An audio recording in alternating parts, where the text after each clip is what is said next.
Hello दोस्तों, step towards stock market YouTube channel पे आप सभी का स्वागत है। तो दोस्तों, आज के इस वीडियो में हम मल्टीपल शेयर की लेटेस्ट अपडेट और लेटेस्ट न्यूज़ के बारे में बात करेंगे। तो चलो वीडियो स्टार्ट करते हैं। तो सबसे पहले बात करते हैं अहलूवालिया कॉन्ट्रैक्ट्स इंडिया लिमिटेड के बारे में।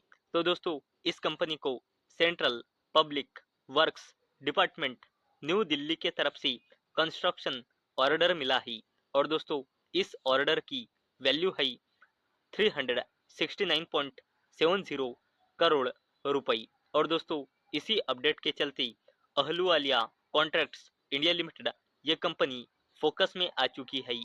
अब बात करते हैं भारत फोर्ज लिमिटेड के बारे में। तो दोस्तों, इस कंपनी को इंडिजिनस अनमैन सिस्टम्स की सप्लाई के लिए 300 करोड़ रुपए का ऑर्डर मिला है। और दोस्तों, इस कंपनी को इंडिजिनस अनमैन सिस्टम यानी कि ड्रोन इंडियन आर्मी और इंडियन नेवी को सप्लाई करना है। और इसी अपडेट के चलते भारत फोर्ज लिमिटेड ये कंपनी भी फोकस में आ चुकी है। करते हैं केपीआई ग्रीन एनर्जी लिमिटेड के बारे में। तो दोस्तों, केपीआई ग्रीन एनर्जी लिमिटेड को अडानी ग्रुप की ओर से 534 मेगावाट कैपेसिटी का सोलर रिलेटेड ऑर्डर्स मिले हैं खावड़ा प्रोजेक्ट्स के लिए। और इसी अपडेट के चलते केपीआई ग्रीन एनर्जी लिमिटेड ये कंपनी भी फोकस में आ चुकी है।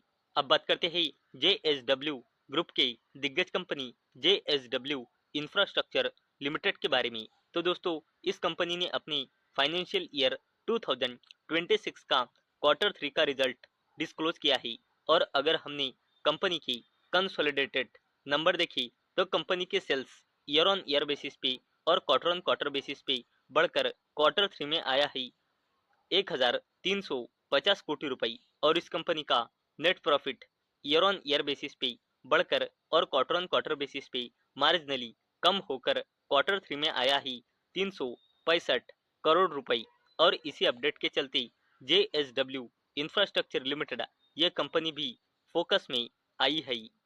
अब बात करते हैं आरवीएनएल के बारे में, यानी कि रेल विकास निगम लिमिटेड के बारे में। तो दोस्तों, रेल विकास निगम लिमिटेड को साउथ ईस्टर्न रेलवे की तरफ से कॉन्ट्रैक्ट यानी कि ऑर्डर मिला है।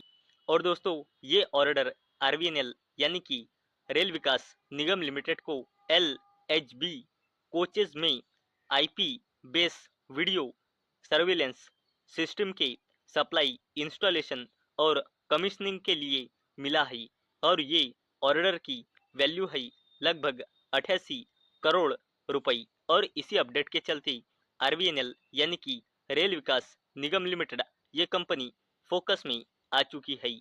ऐसे कंपनी के बारे में जिस कंपनी की निफ्टी 50 में सबसे ज़्यादा वेटेज है और उस कंपनी का नाम है एचडीएफसी बैंक लिमिटेड। और इस कंपनी ने अपने आज Q3 का रिजल्ट डिस्क्लोज किया है। और अगर हमने इस कंपनी के स्टैंड अलोन नंबर देखे तो कंपनी का revenue year on year basis पे और क्वार्टर ऑन क्वार्टर बेसिस पे बढ़कर Q3 में आया है 76,751 करोड़ रुपए। वैसे ही कंपनी का net profit year on year basis पे और क्वार्टर ऑन क्वार्टर बेसिस पे बढ़कर Q3 में आया है 18,654 करोड़ रुपए। वैसे ही यहाँ पे हम कंपनी का ग्रॉस एनपीए और नेट एनपीए भी ईयर ऑन ईयर बेसिस पे और क्वार्टर ऑन क्वार्टर बेसिस पे देख सकते हो। और दोस्तों, अगर आपको इस कंपनी का Q3 का रिजल्ट डिटेल में समझना है तो मैंने आज ही इस पे पूरा डिटेल में वीडियो बनाया है।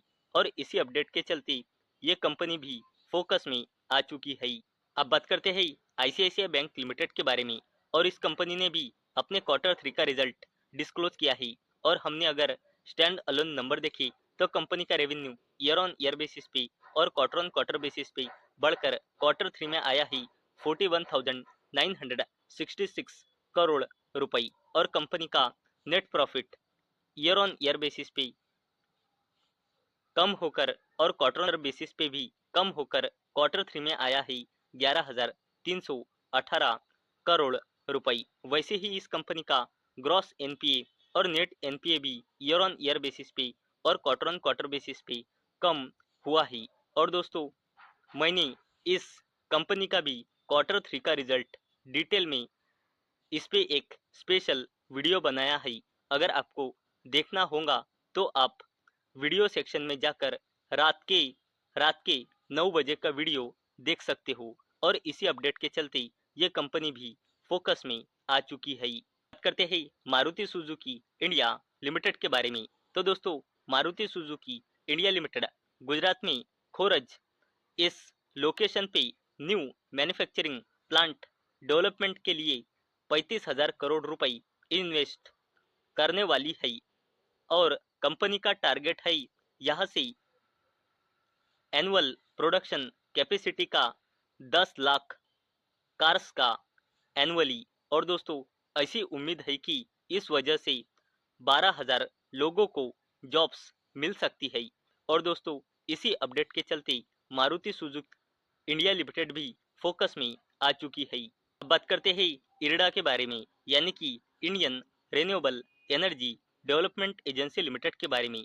तो दोस्तों इरडा की Holi own subsidiary company IRDA global green energy finance IFSC limited ने अपना पहला international green energy loan sanction किया है। और दोस्तों इस लोन की वैल्यू है 22.5 मिलियन US डॉलर। और दोस्तों इसी अपडेट के चलते इरडा यानी कि Indian renewable energy development agency limited ये कंपनी फोकस में आ चुकी है। तो दोस्तों मुझे उम्मीद है आपको ये वीडियो पसंद आई होंगी। तो दोस्तों अगर आपको ये वीडियो पसंद आई होंगी तो इस वीडियो को लाइक करें और चैनल को सब्सक्राइब करें। और दोस्तों मैंने ये वीडियो सिर्फ और सिर्फ एजुकेशन और इंफॉर्मेशन पर्पस के लिए बनाई है। मेरे ओर से कोई भी रिकमेंडेशन नहीं है कि आप इन स्टॉक्स को बाय करो, सेल करो या फिर होल्ड करो। तो चलो मिलते हैं कल शाम 6 बजे। तब तक के लिए टाटा, बाय बाय।